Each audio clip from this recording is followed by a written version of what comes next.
आपण पाहताय शिंदखेडा माझा टीव्ही न्यूज, जे सत्य तीच बातमी। महानगरपालिका निवडणुकीच्या प्रचारार्थ मुंबईत भाजपाने जाहीर सभेचे आयोजन केले होते।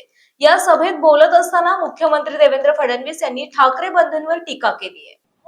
मामू म्हणजे अमितने सांगितलं ते मामू म्हणत नाही मी, माजी मुख्यमंत्री आमचे मामू उद्धवजी आणि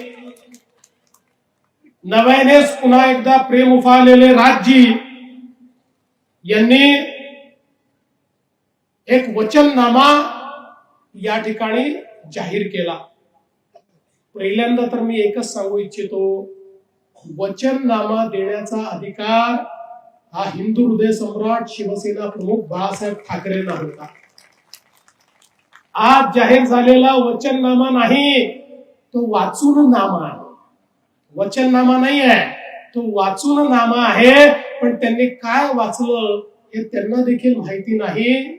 याचं कारण आपण बघा, एका वाहिनीने 2017 सालच्या यांच्या आश्वासनाच्या संदर्भात एक फॅक्ट चेक केला आणि त्या फॅक्ट चेक मध्ये 17 साली यांनी जे 5 वचन दिले होते त्यातलं एकही वचन यांना पूर्ण करता आलं नाही, असं फॅक्ट चेक मध्ये त्या वाहिनीने त्या ठिकाणी दिलं। मला आश्चर्य वाटतं, जर आपल्याला खोटंच बोलायचंय तर आईच्या चरणी कशाला ठेवायचा?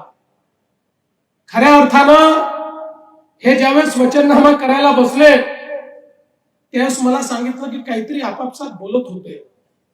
मग मी माहिती काढली तर त्या ठिकाणी ते काय बोलत असतील? झूठों ने झूठों से कहा सच बोलो,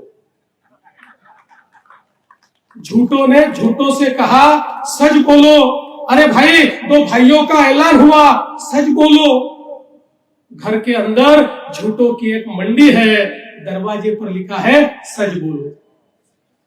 अशा पद्धतीनं पुन्हा एकदा या ठिकाणी 25 वर्ष काम केल्यानंतर नव्याने त्या गोष्टी सांगताना नाही जनाची मनाची तर वाटली पाहिजे।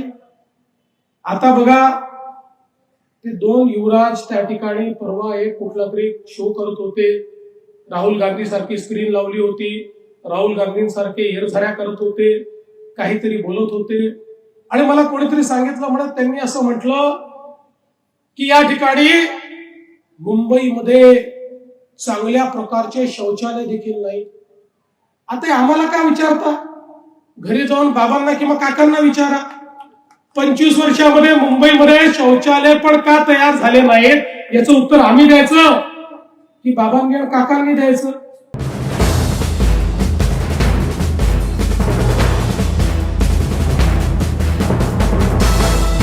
आपण पाहताय शिंदखेडा माझा टीव्ही न्यूज, जे सत्य तीच बातमी।